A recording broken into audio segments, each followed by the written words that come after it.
Bugun baqlajonni ovqat qilamiz. O'zingizlar nom berasizlar ovqatga. Tuzli suvga solib qo'yamiz.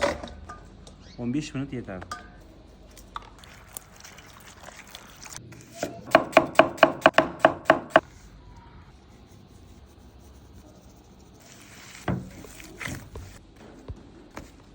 Qovurishdan oldin old orqasini yaxshilab qirqib olamiz.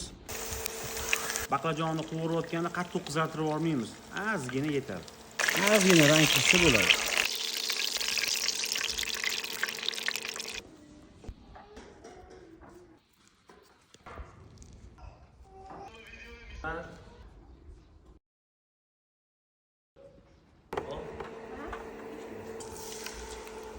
Tabga qarab sovuramiz.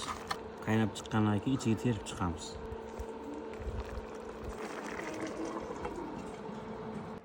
O'rta olovda yarim soat dimlab qo'yamiz.